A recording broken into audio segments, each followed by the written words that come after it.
Hey, hey, hey. Hello, hello, hello. Happy Tuesday or Wednesday or Thursday or Friday, Saturday, Sunday, depending on when you're watching this. Welcome to the Melanated Air Hour. I am one of your gracious and humble co-hosts of the Melanated Air Hour. I am Lene Javette. Uh, I don't do this by myself. We have four other beautiful and amazing melanated queens that do this with me. You have Teddy Ewing at The Real Teddy Talks chiming in from Egypt. You have Madam President at One Madam President coming in from the ATL. And you have Keisha at We Inspire Brand. Keisha, where are you? I'm in New York City. Coming from New York City. New York City. Okay, New York. I'm in Phoenix. Hello, hello, hello. Hopefully, let me give a quick shout out to the All Black National Convention if you are going to be there, because we will be there this week. We cannot wait to see you. We're going to give y'all a shout out from Teddy, who will not be there with us. She will be there with us in spirit. Yes, I will. What's in spirit, but the rest of us will be at the All Black National Convention. If you are going to be there, please make sure that you see us, give us some love, shake our hand, tell us that you watched the show. We do this every Tuesday and Thursday at 2:00 p.m. Eastern. You can catch us on Fly Nubian Queen. We have our own YouTube page now, so you can actually go and like and subscribe and follow us on YouTube at the Melanated Air. Also on Instagram, also on Facebook. So tune into us. Today we are talking about entrepreneurship. We're talking about business ownership. Is it for everybody? It ain't for everybody, but it should be. That's the conversation today. Keisha brought this conversation to us today, so I'm going to let her take us into this conversation on entrepreneurship versus career versus who is it for. Go ahead, take it away, Keisha. Yes. I'm so excited to talk about this topic. I actually presented this topic on my channel a little over a year ago because I was an entrepreneur at the time and I was also in my full-time job. And what my full-time job was, I was a career coach. So I ran the career development department at a college. So I was helping people build businesses and I was helping people find careers. And I was just like, kind of like a tug of war, like, okay, which one is my passion? Like, which one do I want to do? Right. And I do also find, like, on social media, it's popular to be an entrepreneur now, right? Like everybody is an entrepreneur. But in my mind, I don't think that everyone knows what it takes to be an entrepreneur. So we have a lot of aspiring entrepreneurs that see the glitz and the glamour on social media. They see people riding in these expensive cars and going on vacations, and it looks fun, right? But they don't see the nitty gritty. They don't see us staying up till 4:00 a.m. working on our business. They don't see us, having headaches and suffering from burnout if we're not careful, right? They don't see that side of entrepreneurship. So what do you ladies think? Like, should people jump ship and say, entrepreneurship is for me, like this job is not for me? Or do you think that, you could do both? What do you think? Before we answer that question, I want to go to the comments. In the comments, let us know if you are an entrepreneur or an aspiring entrepreneur or a career professional. Talk to us in the comments. Let us know what you think. Chime in on this conversation. Go ahead. Sorry, y'all. I absolutely think entrepreneurship is in most people, right? I think there's a small percentage of people who should not be entrepreneurs because they just don't have it in them. However, as Keisha said, you got to put in that work. You got to build the foundation, the baseline, get the education, get the mentors, watch people. I love people watching, learn about business, then start building it, not using that as a stumbling block, but using that as your foundation. But I think that the glitz and glamour tricks people into thinking it's easy, thinking you're going to ball out and make a lot of money in the beginning, thinking you're going to be having all these things that you may or may not have without putting in the work and putting in the effort. And it's the iceberg. You see the tip of the iceberg and you like, wow, you lucky, this and that. And like, nah, I've been doing this for years. I've been struggling for years. I've been hustling for years. So you see someone like Kevin Samuels, for instance, and you think he just blew up this year. And if you go to his YouTube, you see this brother been doing this for 5 years. He changed his branding strategy several times, and he has been grinding and hustling. So this success this year is the tip of the iceberg, and everything he's been doing below the last 5 years and probably before that is all the hard work. So as long as they're ready for that hard work and ready to learn and grow, entrepreneurship is for everyone. Because people say, oh, such and such is an overnight success. And they're not an overnight success. You just found out about them overnight, right? But they're not an overnight success. I know sometimes when people see me, I've been a full-time entrepreneur for 8 years, right? But what people may not know is I planned to leave my job. I cashed out my 401k. So when I left, I had $50,000. I strategized how I was going to use that $50,000 in my business, but I didn't account for living expenses. So I was broke in 6 months. I had to do a crowdfunding campaign. I raised $10,000. And that was just to make back the money I needed to launch the business because I had gone broke. Then I had to move out of my house into my home with my mom because I didn't have no money.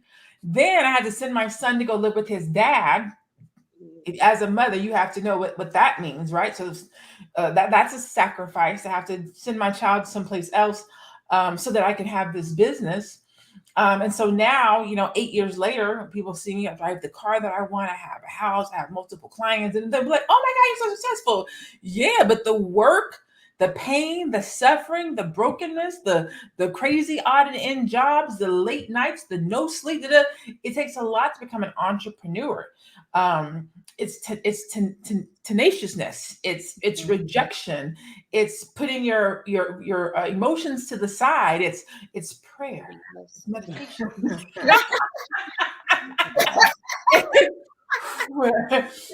I know they better pay my invoice. You know what I'm saying? Like it's a lot that goes into being an entrepreneur. And you're right. A lot of times people see the influencer side or the social media side or the 15th picture that you took to make entrepreneurship look beautiful, but they're not necessarily prepared for what it takes to walk into being an entrepreneur. Exactly. Chanel, what was it like for you starting the Freedom Company and becoming an entrepreneur? Was it everything you dreamed of, or was it a little bit different? It was a little bit different. I'm still dreaming, okay?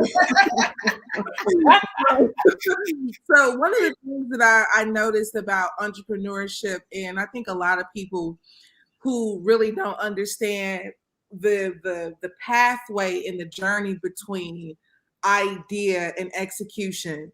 And one of the things that a lot of people do in our world in general is they got a good idea, but they don't know how to bring that idea to life, to fruition, and to a place where, basically they're making money from it. They can walk away from a day job.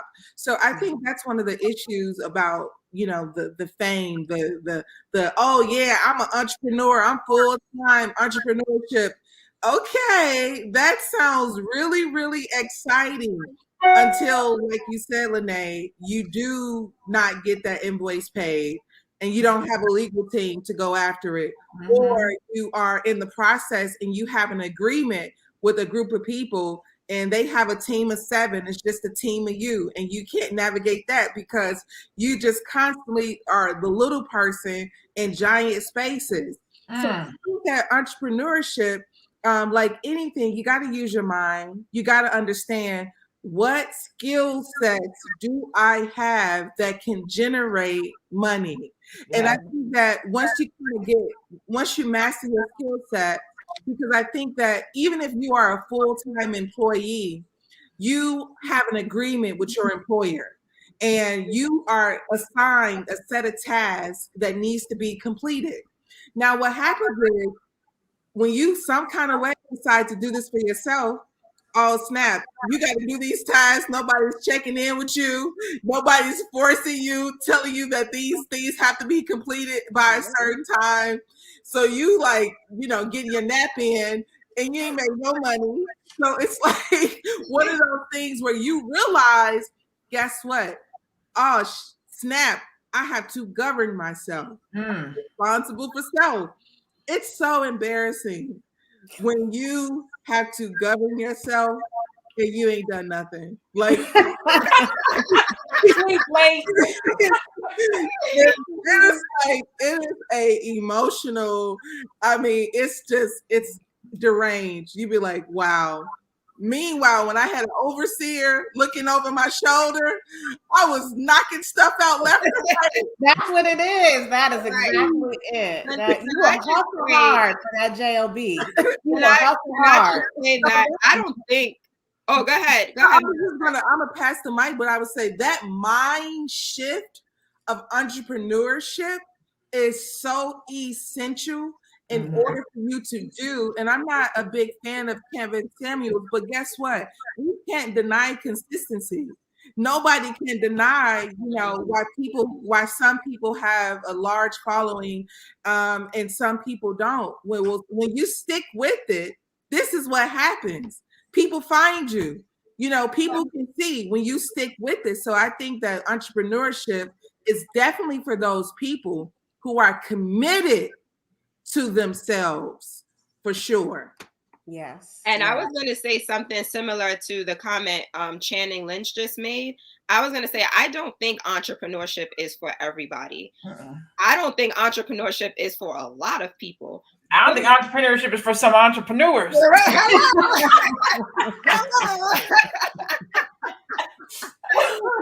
But my Black people, my B1 people, ownership is for everyone. So you don't have to be an entrepreneur in order to own, right? So you can own stocks. You can own real estate, right? So you're not in the forefront. You're not the one, making the decisions, but you're investing so that you have an extra stream of income. So you don't have to be the one making the moves and staying up 24 hours, 48 hours, making sure this business runs. But you could be someone in the background that says, okay, I believe in this company. Let me invest my money. Let my money work for me. And then you go work your 9 to 5. I have a friend, I was talking to him about entrepreneurship a few years ago. I was looking at this business opportunity, and he was just like, oh, like, good luck to you. I could never be an entrepreneur. And in a world, right, where we talked about earlier, where like everyone wants to be an entrepreneur, he said that. And I was just like, what you mean you don't want to be an entrepreneur? Like, what you trying to say? And he was just like, no, like I could never be an entrepreneur because that's just not for me. He said, I love going to my 9 to 5. I love my career and I don't want to run a business. He was like, you have to know yourself, right? Like that's not for me. And I'm just like, I respect it. I feel you. Okay. So yes, like entrepreneurship is definitely not for everyone, but guys, you have to own, like if you want to pass down, and we've spoken about legacy on past shows. If you want something to pass down to the next generation, and then the next generation, like we have to start looking at other ways of doing that. It doesn't just have to be entrepreneurship. Right. The thing that I like to tell people, whether you are a business owner or not, is everybody's an entrepreneur. That's the reality. Everybody's an entrepreneur and everybody is a CEO. How you run your business is up to you, right? So if you get up and you go to work every day, that's your hustle. That's your business. Your business is getting up and going to that job every day. Or you are the entrepreneur and CEO of your personal business, but you are an entrepreneur. We talked the other day about a brand. You have a brand, whether you are a business owner or an employee. You are an entrepreneur, whether you go to a day job or you go to your own job, because you are doing some type of labor or work that generates income. The difference is, if we talk about securing the bag, right? As an employee, you go and pull your funds out of somebody else's bag. You still are a business. You get to decide who your client is, your company that you work for, that's your client. They tell you, based on your skill set, we would like to hire you for $60,000 a year to do this job. Same thing my client's paying for. I'm going to pay you this amount of money to help me do this. Same thing. The difference is somebody else is controlling how much you get to pull out of the bag, as opposed to an entrepreneur that says, this is my bag and I'm going to keep it. But everybody is an entrepreneur. Everybody gets to decide how much they're going to get paid. Everybody gets to decide what their talent and skills are worth. Everybody does. We're all entrepreneurs. And that's why sometimes when I'm talking to a person who has a corporate job, I'll be like, you literally get to demand your wage the same way I demand my wage. You get to look at your skill set and say, this in particular client job is not paying me what I'm worth, what I deserve. So let me go find another client job to get paid what I'm worth. So if you even looking at your corporate job, if you look at that from the entrepreneur perspective, that's your client. And if your client ain't acting right and treating you right, go get you a new client, find you a new job, use your skill sets, present yourself in a different way, and get paid what you're worth. But we have to have, like what you said, ownership mentality. If you walk into your job, oh, this is the only job I have.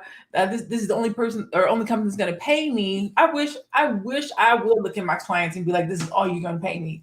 And that's not any shade. It's just a different mindset as an entrepreneur. But you can literally use that entrepreneur mindset in your corporate job. Like, I wish you would try to not pay me my worth.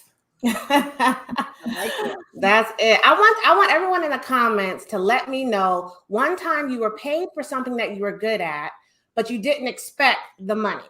So whether you know how to set up audio visual, you can put flat screens on walls, whether you do some pressure washing on the side, you go to the farmer's market on the weekend, let me know when you've got paid for something that you really do it because you enjoy it, not because you want the money.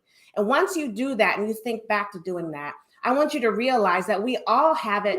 That multiple streams is so important. All of you are good at something. And that something is something that other people are probably not good at. So you can always sell your talents. You can sell your joys. The IRS wants you to want to do what you enjoy doing and get paid for. And they want to take less money away from you every year to do it. So this isn't just about how you see yourself and how you feel yourself, because once you are a business, there are tax advantages. Now, I'm not a tax professional.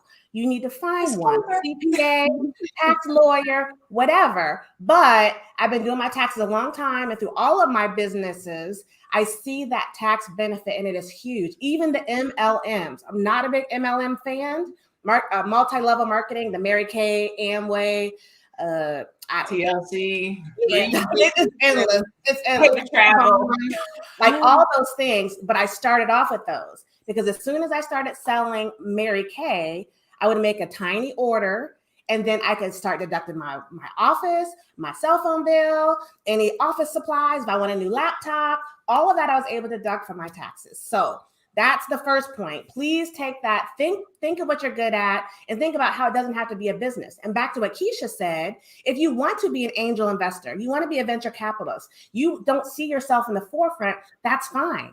If you're giving people money to start their businesses, then you probably should have some kind of legal structure. You probably do need an LLC so that money flows through that. So you're still an entrepreneur. Even if you're a silent partner, even if you're on the backside of it, you can still get that money and take advantage of those tax breaks. And that's really what, for me, it breaks down to is don't be naive to think that you can't do something. And there are people that are capitalizing on it can do that. They just know a little more about the business and the money side than you do. So learn that, and then you can blow up. And like she said, a little more. Like she said, it's a little more. You will be amazed. So you guys are posting some really good comments. So I'm actually going to go to the comments so we can answer some of the questions that are in the comments. Before I do that, I'm going to reset the room. If you're just tuning in, this is the Melanated Air Hour. We do this every Tuesday and Thursday. 4 or 5 of us get together, melanated complexion, talking about life, usually from a business perspective. We can catch us on Tuesdays and Thursdays right here on the Melanated Air Hour. So I'm going to go to Natasha C. Perkins. She says, what was the one thing that made you make the first step to your dream? I'm assuming she's talking about stepping out and becoming an entrepreneur. What was the one thing that made you step out and become an entrepreneur? I'm just going to say that I'm an entrepreneur. I'm a corporatepreneur. I still have a 9 to 9. I still have a 9 to 9. She said 9 to 9, not 9 to 5. 9 to 5. Y'all peep that, right? So here's one of the things that I will say, what has started to entice my no. I've gotten calls for other opportunities that's within my day job, and I've been positioned to say no a little bit more. And one of the reasons that I'm starting to get this feeling of nobody is going to take your dream, pick it up, and kiss it on the cheek and set it back down. You are going to have to be fully responsible for yourself. And one of the things that I was thinking too, even just from a creative standpoint, is like sometimes we get mad, or sometimes we envy where some people are, but they never stop. And so we have to be accountable for that too. So I think one of the things that allowed me to take a big leap of pretty much not allowing other people to dictate what I want for myself is understanding that what I have inside of me is a personal responsibility. And because it's a personal responsibility, I'm not putting that on my job. I'm not putting it on my parents. I'm not putting it on nobody but myself. Yeah. I think for me, I just did it. Like, I've always been an entrepreneur at heart. I always knew that I wanted to run my own business, and I did not want to work a 9 to 5 forever. So as early as junior high school, I knew like that's what I wanted to do. So for me, it was kind of dibbling and dabbling in different things until I found my thing that I was going to be consistent with. So for a while, like in my early 20s, like I was trying to do real estate. I was trying to get into real estate. And then I was trying to do, some other stuff with friends that didn't work out.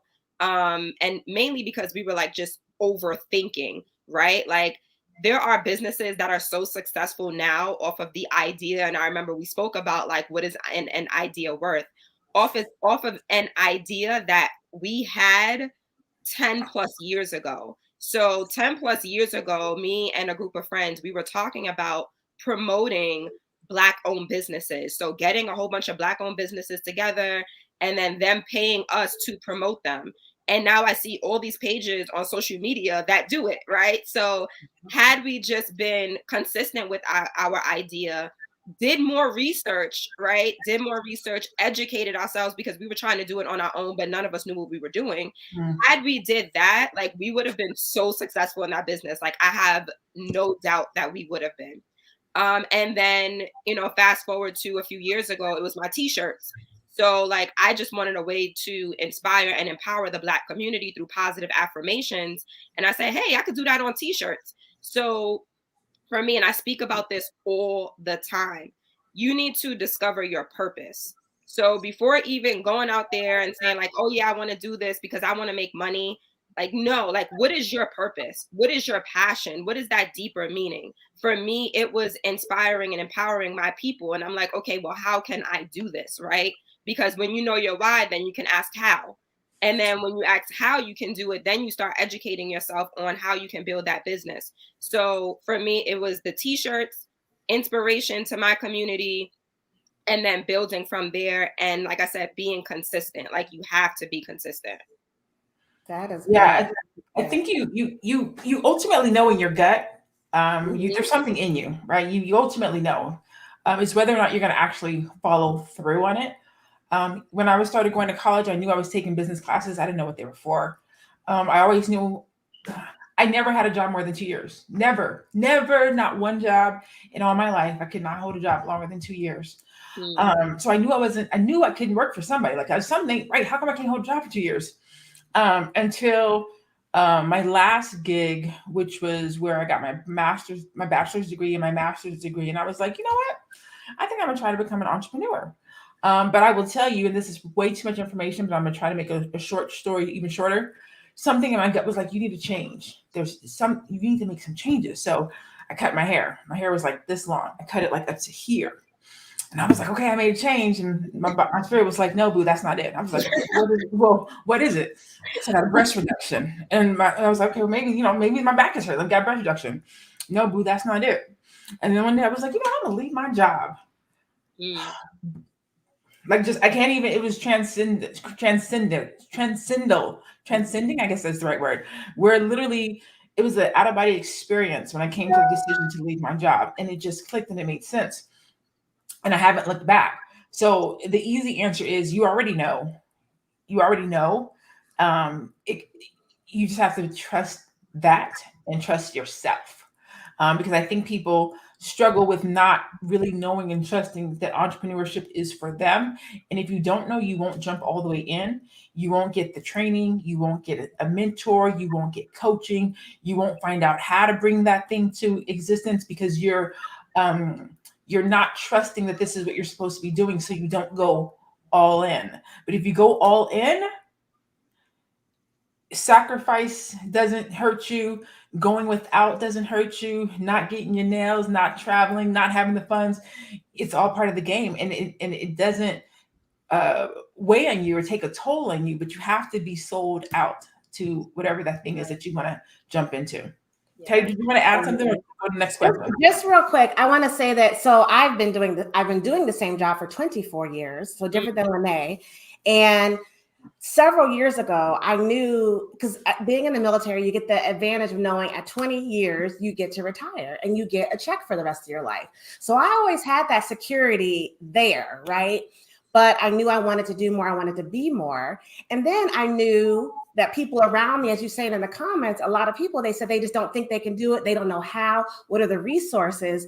I said, that's going to be my business. Is I'm going to help people figure out how to start their businesses. I'm going to be that person that they can come to that has the education in the background, that has the degrees, that has the platform, and I can help you talk out your idea. And guess what? I'll sign an NDA because I ain't going to do that work for you. I don't want your idea. I'm not going to blow you up because I'm doing other things, right? So that's another problem. People don't want to share their dream. They don't want to share their ideas. So they're holding it too tight. Don't even want to tell your sister or your mama. And then nobody's helping you grow it and build it. So I knew I wanted to help people start businesses. TheRealTeddyTalks.com is a 1-year strategy to build side businesses. So if you want to do side hustle, you want to go to full-time hustle, that is what it is. That is what I do. And I'm following my own strategy because I saw someone else post that they were making 6 figures, I think it was. It's already off the screen. They're like, so entice them, I think is what it said. And you can do it. You can make 6 figures in your side business, or you're in your side business or switching to it full time. But you have to know what you want. You have to know how to get it, and you have to build your customers. And if you're not willing to do that, that money is not going to just fall in your lap. You have to work hard and you got to hustle at it, and that will happen for you. But you grind. And if you look at all 4 of us, and even Faye Bishop, who's not on here, we all doing it. We're doing it big. We are posting. We are creating courses. We're offering consultations. We're coming up with packages and deals, going to all Black national conventions. We are speaking. We're on various platforms. Like, that don't happen overnight. Right. And I'm still working my 9 to 9, and so is my president. We both got our 9 to 9s in addition to this. So that's even an extra layer of hard work. Put in the time and you can make it happen. Absolutely. All right. So we have about 20, 30 minutes left. I want to get to as many of your guys' questions as possible. So I'm going to ask my co-host and myself included. We're going to try to keep our answers a little bit short and concise so that we can get to as many questions as possible, because you guys are asking some really, really, really good questions that I feel like our community needs to have answered and addressed. And I'm glad that you guys are here with us today, trusting us to give you these answers. So even that was too long. So let me get to the question. Chino, I apologize if I messed your name up. Chinoy Weeks. How do you know what you want to sell or what your service is going to be? I'll take it since nobody started with. I would say talent and or skill. I actually walk my clients. So there sometimes people will come to me and say, I want to start a business, but I don't know what to do. So we'll usually walk through what are some experience. Either what is something that you're good at, something that you think you can sell, a talent or a skill, right? So sometimes people will sell a service. So I sell my intellectual property. My mind is what makes me money. I'm a strategist, right? I am good at coming up with strategies. So that is what I sell. Somebody else might not be good at that. And they say, I want to have a product. Okay, cool. What type of product do you want to sell? What is something that you use in your everyday life? What is something that you can incorporate? So there's a variety of different ways of coming up with something that you can sell. I usually say that people go into business for one of three things: purpose, passion, or profit. If you're lucky, you get to do all three. Yeah. So a lot of times people will have something that they're passionate about. I really want to save the whales. I love walking dogs. I'm passionate about this and I would do it for free. That's cool, because a lot of times you don't get paid for passion. It's unfortunate, but you don't. Or there's a purpose, right? Something has to happen. There's this grandiose purpose that somebody has to make a house. Like, we have to have houses overhead. There's a purpose for that. And so somebody will say, I'm going to start a construction company because there's a purpose. Houses have to get built. Buildings have to get built. And you're going to get paid if you're doing something that there's a purpose. Other people are going to business for profit, right? You have a lot of people that are becoming realtors right now because the real estate game is booming. So whether they like it or not, they see that there's money there. And so they'll start a business around that. Again, if you're lucky, you'll find something that you're passionate about that has a purpose and you can profit from it. Hello, that's what I do. So that's the goal, but there's a variety of different ways to get there. Yep. Everybody get that answer? Yep. Okay. I think that filled it up. Okay. Ryan says, I'm having a difficult time for people to support my business. This is why many that I know are reluctant to start a business. We refuse to support each other. Ooh, who wants to take Go outside your circle, Ryan. Yes. Stop looking for the people closest to you to help you blow up. I won't say they won't do it. Some of you are lucky and you have that supportive network right there close to you. But for most of us, my biggest riders are people I've never met. I've met them through my platform, through their comments on my YouTube videos, people who bought my courses. So cut the attachment, cut that umbilical cord to those closest to you, and find your tribe. Find your people, find the people that love you, your service, what you're selling, and then focus on them. That's your new persona. Talk to that person who fills up that crowd, start selling to them. Then when you start blowing up over there, your friends and family going to follow up right behind them, and your neighbors and people in your town. So you might have to leave them behind. I mean, no shade, no hate, but you're going on to bigger and better things with different people who are going to support you and pay $75 for your sweatshirt because they think it's worth that, versus someone saying, "Ooh, that's too high." Well, then don't buy it. It ain't for you. Okay. Right. That's right. And can I add, look, I just want to say shout out to my family and friends, because those are like some of my biggest supporters. So I am blessed and lucky to have that. But I do tell my clients that you have to be willing to pay to get in front of people. Don't think that you're going to post a little post on social media and people are just going to flock to you. Like, that's not how it works. And when I started out, that's what I thought. I was just like, oh, okay, I have my little, business Instagram account and I'm going to post a picture here and there of my shirt and people are just going to come find my shirt. And it's just like, no, like, you have to know how to position yourself and get in front of people. As Teddy said earlier, we are on, me and the lovely ladies here, we are on multiple platforms, right? And that didn't happen overnight. Like, what did we do to get in front of people, right? So legally, right? I'm not saying, go out and do nothing crazy, but what are you going to do to get in front of people? Are you going to do Facebook ads, right? Are you going to find influencers? Like, what are you going to do to get in front of more people, to get in front of your target audience? And when it comes to your family, they may not like your stuff, and that's okay, right? Like, you don't want people purchasing anything that they're not going to like, love, that they're not going to rock for you. Like, you want people to purchase your stuff that really like and enjoy it. So definitely look outside of your family and friends if that is not working for you. Definitely. All right. So Florida Brown Jones, she says, I'm an unlicensed 30-year interpreter. I don't get paid, but it's my passion. Florida, all I'm going to say is, if it's your passion, turn it into something. You already see that there's a purpose. Get paid for it. But get licensed, right? So if you're doing anything for 30 years that you're passionate about, get licensed and get paid. Ashanti said, where did you go for funding and coaching? That is such a good question, Ashanti. So, of course, for that. Yeah. Okay, there's a course for I'm about that. to open it up. I'm about to be like, I have a course for that. But it's multifaceted, right? When you're just getting started. So I am self-taught. I am self-taught, self-trained, because when I first got started, I didn't have any money. So a lot of the stuff I learned early on was YouTube University, hustle and grind, mistakes. Like that's how I got started. Then as money started coming in, I started paying for conferences, summits, coaching, strategy sessions, and then I started to read. So now I'm like bursting at the seams with strategy, funding, bootstrapping. But then also I did a crowdfunding campaign. So I raised $10,000 in 30 days. Yes, I do have a course called the Crowdfunding Blueprint. If you want to learn how to raise $10,000 in 30 days.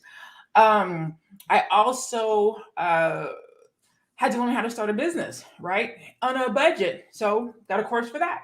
How to start a business like a mogul, the Mogul Blueprint. How you do it is you find people online that you see, know, like, and trust. who have businesses. And you talk to them. You tune in. You purchase their products, their goods, and services. So the question again was, where did you go for funding? Bootstrapped and crowdfunding. For coaching, I paid for people who were doing what I wanted to do. I got in group coaching programs. I paid for regular coaching strategy sessions. And I do those things. Teddy does those things. Keisha does those things. So if anybody that's on here right now is interested in getting some assistance with their business, you can go to my website, www.lenajavette.com. Teddy's website is therealteddytalks.com. Keisha's, what's your website, Keisha? I have two. So one for my apparel and one for my coaching. My coaching one is weinspirebrand.com. Boom. Okay, so that's that answers the coaching question. And you know what, ladies, I had an idea, and y'all ain't got to commit to this now. I'm not even committing to it now. But since this is all in our wheelhouse, what I would like to present the next time we do a topic like this is for the live. I would be more than willing to provide a coupon code to my courses. That way, those of you that are interested, if the other ladies want to join in, that's up to you. And y'all can do that right then during the live. Maybe we'll let it run like a half hour after, and then you can take advantage of those. I know you ladies might have some specials for All Black National Conventions as well. So I'm thinking about stay tuned. I know. Stay tuned.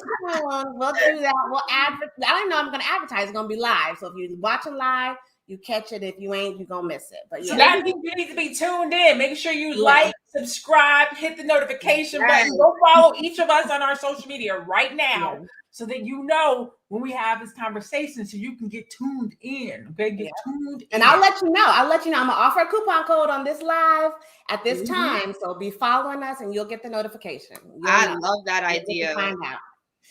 Yeah. Okay, so I'm going to answer this one really quickly and move on. Ashanti, how did you choose your registered agent? It's not difficult to choose a registered agent.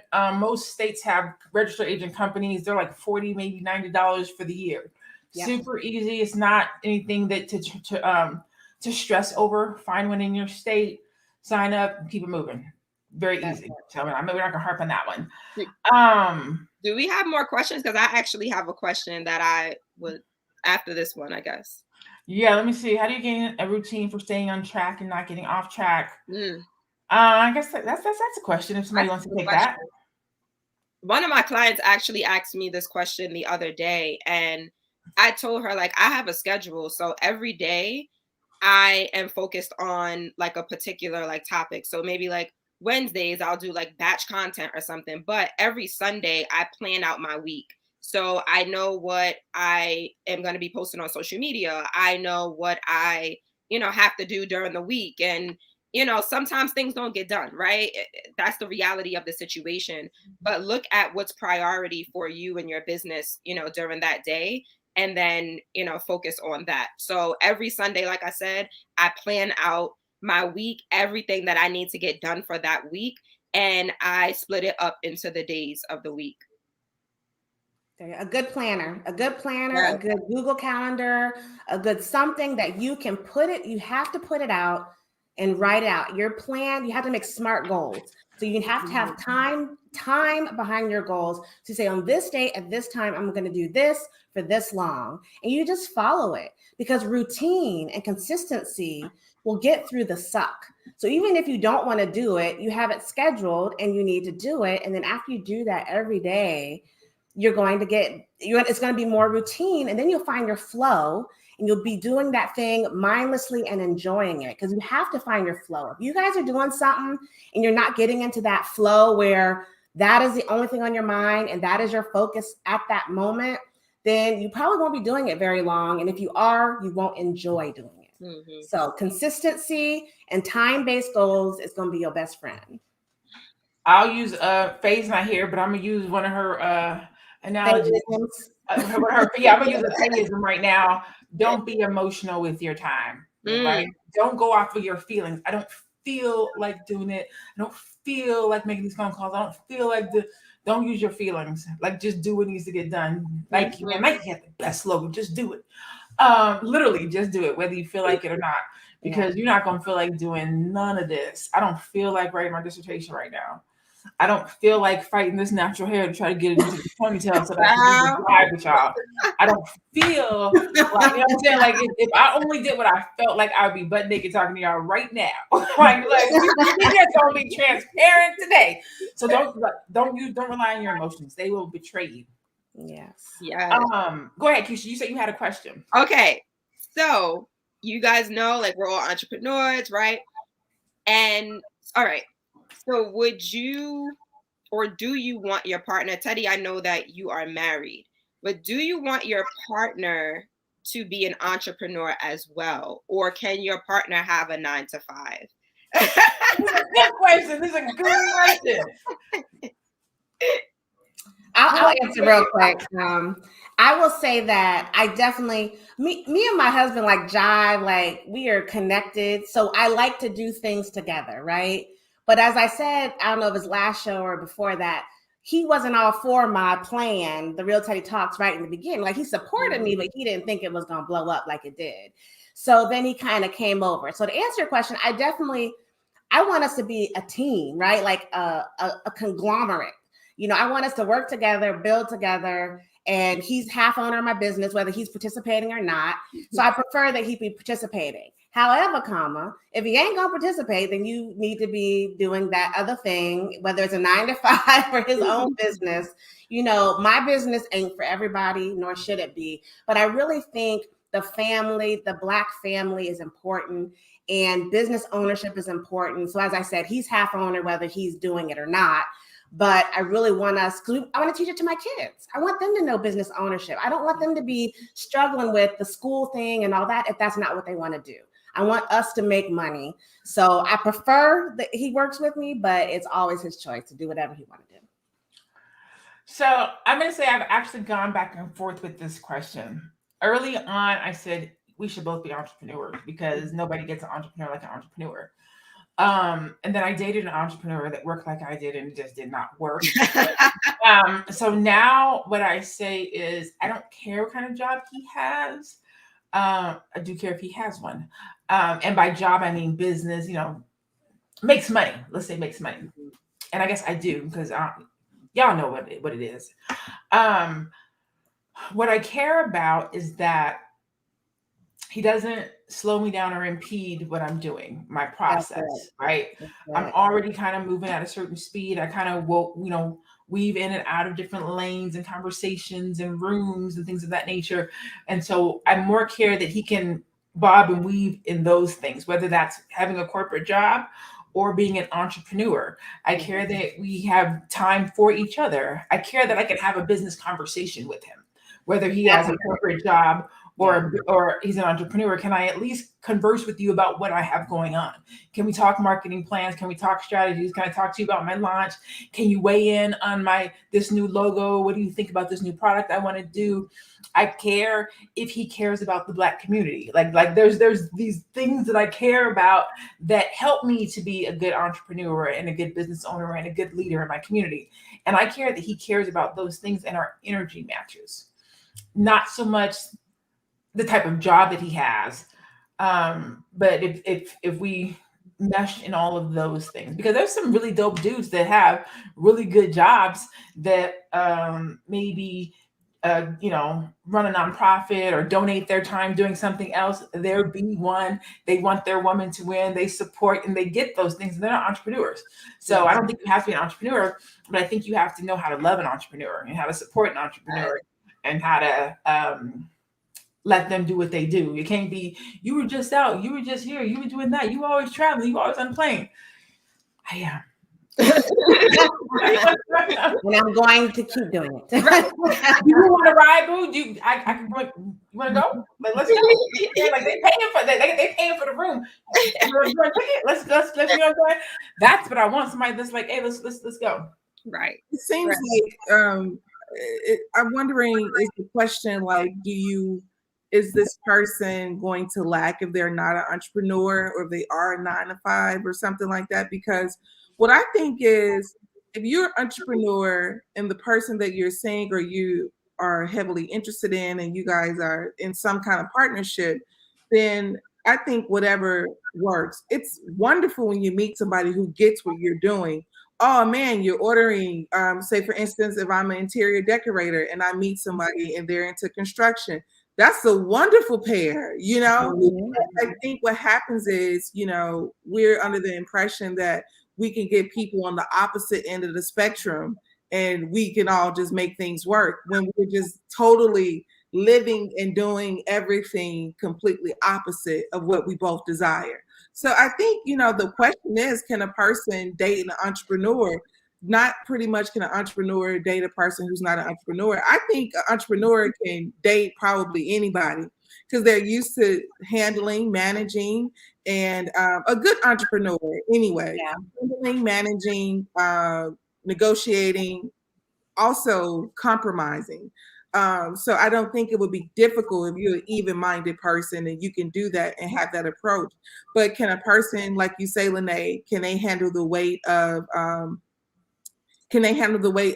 being unavailable, quick changes, clients saying, hey, we're going to start completely over in the middle of an anniversary dinner, like I'm imagining that these are some of the things that people who have a successful business have to deal with. But I don't think what a person's occupation, I don't know if it plays a bigger role into the role of them wanting to be with you in general. Like whatever you are, if we're committed to making this work. And maybe I've been reading too much fairy tale stuff, but if you have some kind of commitment to making it work, then I don't really feel like what your occupation will matter. But you got to be doing something, like you said. Right. Look, some of that is boundaries. Like the point, this specifically to the point you just made. Some of that is boundaries. A lot of times when you're a startup entrepreneur, you're just getting started. Your boundaries are jacked up. You're jumping through hoops. You're doing a lot, so you're really unavailable. As you build your business, and one of the things I teach my clients right now is build your business with the end in mind. Do not start your business doing too much and with loosey-goosey boundaries, because your clients and customers will assume that that's how you run your business. So when you go to tighten those reins, they don't know what to do because you're giving them so much access to you. Yeah, I want to get Fanetta's question. Wait, no. I want to address that. I'm getting to that because I definitely. I'm literally going into that one, but I wanted to hit that one first on boundaries because I saw it, and so I'm assuming she's asking me based on what I said. So I definitely want to address this because I get this question all the time. So Fanetta asked, no disrespect or pun intended, where does everything you just said leave room for him to be the man that God has called him to be? Just asking a question, no disrespect. I get this question, not like this, but I get it a lot. I get it from men and I get it from women. And not just me, a couple of other women that I know who roll in the circle that I roll with or roll the way that I roll. And it's a very, I don't want to say discouraging question, but it always rubs me weird because I feel like the assumption is that there has to be room left for a man where, and I'm gonna try to say this in a way that's not disrespectful, mean, or rude, but I take care of myself. I'm good. Like I am good, right? The role or the thing, how men look at relationship is, in my humble opinion, right? The breadwinner. I got to be there to take care of you. I got to be there to pay bills. And those are not necessarily the things that I need. I like those things.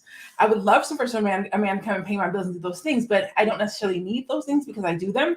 So the things that I look forward to and for in a man, they're priceless stuff. It's not the things that you would consider, she needs a man to do that. No, I need a man to rub my back at the end of the day, to talk about my business with, to help me to stay calm and cool, collective, to not go crazy, to hold my hand when I walk on the beach, to travel with me, to hold my hand. Like it's priceless stuff.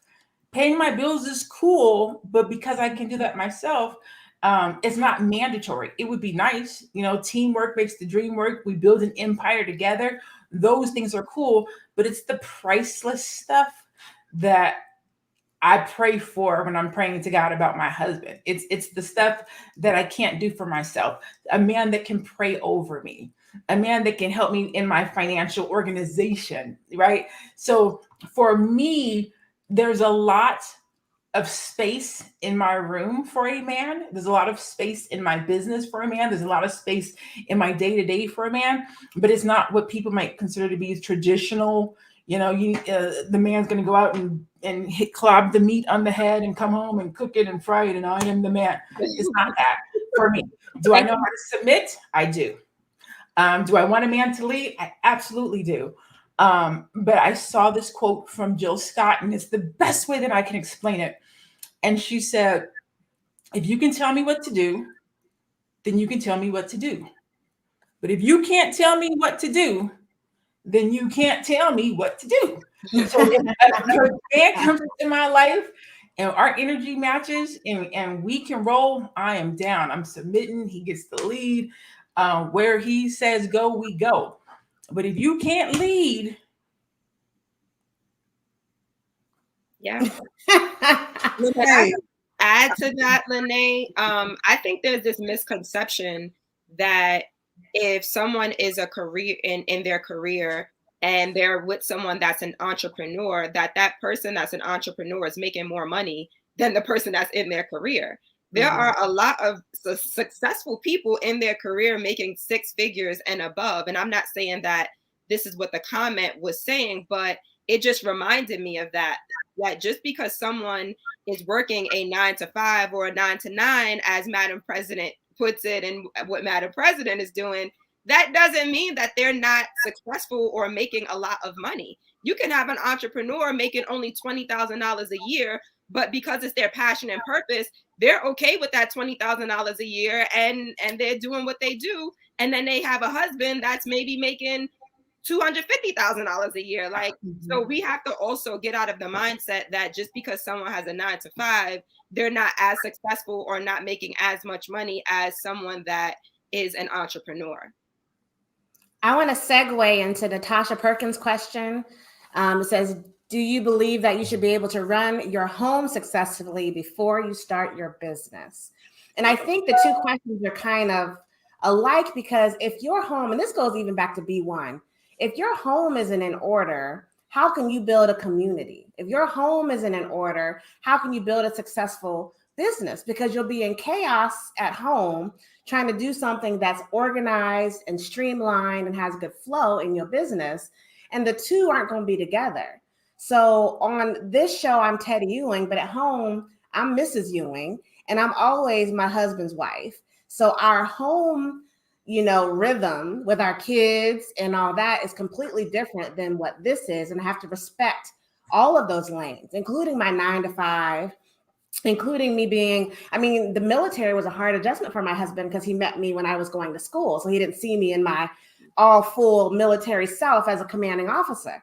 So he was like, whoa, who is this person? And with all this, this extraness going on, telling people what to do. And I'm like, this is what I do. So he had to find happiness and comfort in that person who I was at work versus who I come home when I'm Mrs. Ewing versus being Major Ewing. Like it's a different person. So business is the same way. If I'm the CEO of a company, I'm a CEO of that company. It don't mean I'm CEO of my house. My husband still gets to do what he does, and I still do what I do, and we do it together. Say it again for the people in the back. I have that fight all the time. CEO Lene is not just Lene, around the way girl, hang out, kick it, let's go square up. You know what I'm saying? Like who I am online in my business in the boardroom is who I am online in my business in the boardroom. When I come home, I take CEO hat off and I just want to kick it. I want my man to take the lead. I just want to be a girl. Right. Like, you got this, boo.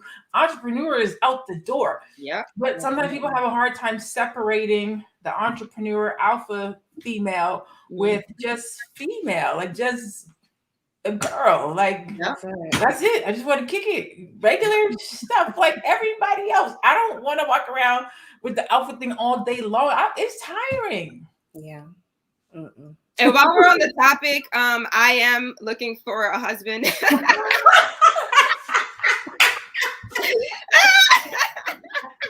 She ain't playing. I'm not that serious.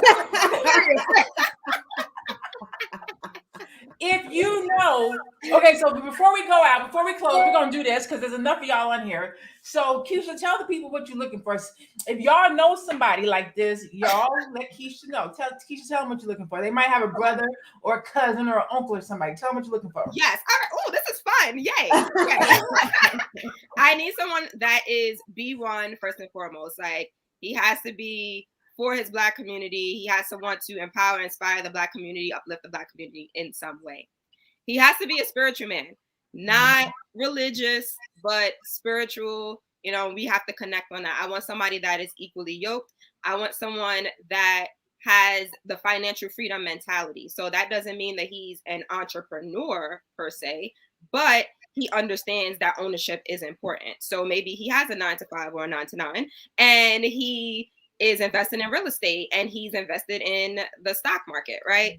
I want someone who understands me culturally. So just because you are Black, right, it doesn't mean that you get me and my culture. It doesn't mean that we're going to vibe out and slow dance to R&B music. And that's what I want. Like, put on some Jodeci for me, okay?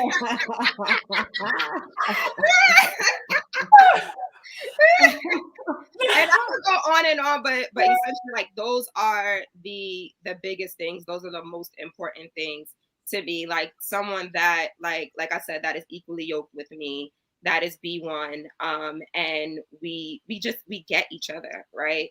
And he has to love to travel as well. Just putting that out there. And he has to be affectionate. Like, don't be, oh yeah, no, you have to love me, right? I'm delicate. I'm a woman. I'm feminine. And if he has a brother, another day. We got NYC, we got Arizona. Like, make it happen, y'all. Y'all got connections. Oh my God. All right, now, if we find our husband based on y'all's recommendation, referral, or DM or hookup, we will definitely shout you out.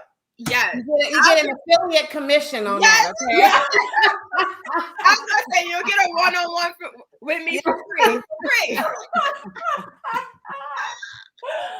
Oh my God. So y'all can see we like to have a good time talking Black, talking about what's going on in the Black community, talking about entrepreneurship. It should be fun, right? You want to coach, a mentor, a strategist that knows how to have a good time. They know how to talk business. Their business is good. Their receipts add up, but they also know how to have a good time and not be stuffy. And that's literally what we do here at the Melanated Hour on Tuesdays and Thursdays at 2:00 p.m. Eastern. We all individually do it as well on our individual pages, which you can see our handles on the screen. You can find Teddy Ewing at The Real Teddy Talks. Keisha at We Inspire Brand, Madam President at One Madam President with the Z. You can find me online at I am Lene Javette. Today we are talking about business ownership. Is it for everybody? It is not, but it should be. We also talked about the fact that everybody is an entrepreneur. Everybody has a client, whether your client is your job or the clients and customers that you go out and get yourself personally. Before we go, I'm gonna go around the room, give everybody about 10 seconds to close out with your final thought of the day before we bid everybody farewell. I just want to say real quick, we love y'all. We thank you for your support. Don't be afraid to reach out to us. If you have questions, reach out in the DMs, go to our websites. A lot of us have one-on-one consultation, emails usually on the website. Reach out and see if we can help you build your dream or at least get it started, or just talk in the comments. Whatever it is, it ain't got to be serious, it can be big, it can be little. Do that. That is why we're here, to impart our wisdom on you so that you don't have to start from zero like many of us had to. So we are here to help you get a few steps ahead so that it's not so difficult.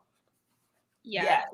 And I just want to say, I saw one of the questions earlier was, how do you find your passion or your purpose? And I don't really think you find your passion or your purpose. I think it finds you. So whatever it is, it's already embedded in you. So just dig deep, whether you just have to take time to, sit by yourself and, do something you love, do something that feeds your soul. And all of those things will come up, right? So take time to yourself, sit in silence, meditate, do whatever you have to do, pray, whatever you need to do. And those things will come up for you. Your passion and your purpose finds you. Yes. Madam Press?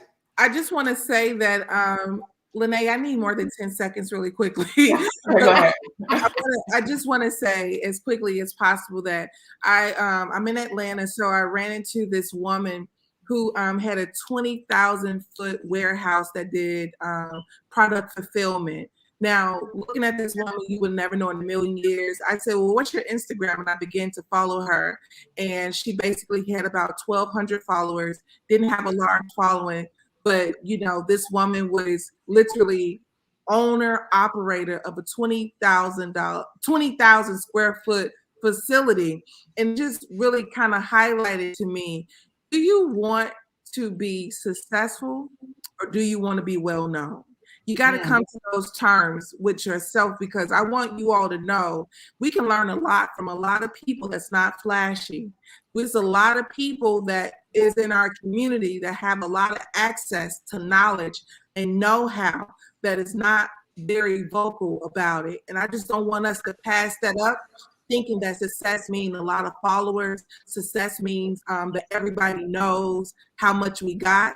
There's a lot of people that are truly moving in silence and are doing very well for themselves and their family. And if you're a person who truly desire to have wealth and entrepreneurship, don't be afraid to do it quietly either. It is possible. Yes. Man, drop the microphone. You are telling the absolute truth. There's this lady, this coach that I follow. I say she might have 1,200 people that follows her, maybe 1,200 people that follows her. This chick is bringing in $7 million a year. Ooh. So I would ask, do you want to look successful? Or do you want to be successful? Yeah. Do you want to look wealthy or do you want to be wealthy? That's and right. Numbers, social media numbers lie. Lies. Deposits don't. Lies. Receipts don't. A couple of years ago, there was this social media influencer. She had 1 million followers. This is a white girl. 1 million followers on Instagram. She launched a t-shirt company, some type of an on-demand t-shirt company brand, if you will. Launched it, didn't sell one shirt. Not a one. With 1 million followers. So does she look influential? How did she get those 1 million followers? Who's tuning in? Who's listening? Are they engaged? Like, how do you have 1 million people that follow you and not one person is interested in something that you bought? Was it branded properly? Did you know your target market? Do you know what the people, like all that to say social media lies. Social media numbers lie, right? If somebody were to look at my numbers, they'd be like, oh, less than 5,000 people follow you on Instagram. Well, 70,000 people follow me on Facebook, 14,000 people follow me on Facebook, 9,000 people follow me on Facebook, 3,500 on Instagram, 500 on YouTube, about 3,200 on LinkedIn. So over 100,000 across all my social media platforms, but that's not my greatest success. My greatest success is how many people I've helped to write a book. My greatest success is how many Black-owned businesses I've helped reach 6 figures. My greatest successes are how many Black-owned businesses I've helped to launch a business. Like my successes, you don't even know if you're looking at those numbers because those numbers don't relate what real success looks like. So just be cognitive of that as you're deciding who you want to work with. Ask for some receipts. I'm definitely saying ask for some receipts. Who would you work with? How would you help? But don't look to social media influence or those numbers to determine whether somebody is successful and can help you or not. That's right. That's right. On that note, we out of here. As always, it's great to hang out with you guys live. I will, since y'all are here, I'm gonna tell y'all, give y'all this. Thursday, those of us will be heading to the All Black National Convention will not be here specifically, but we have pre-recorded a conversation for you, so you will still get some current content, some new content. We will not be live, but still come, still tune in, still engage, still comment, still share, still thumbs up it, because we will come back to the comments and still engage with you. So make sure you still tune in on Thursday at 2:00 p.m. Eastern for a premiere conversation that we're going to be having at that time. The rest of you, we'll see you in Orlando at the All Black National Convention this weekend, live and in person. So hope to see you guys there again. If you see us there, please come up, say hi, let us know that you watched the show. We would love to chit chat with you, talk to you, take a picture with you. And so until we meet again, be blessed, be safe, be one. Bye, y'all. Bye.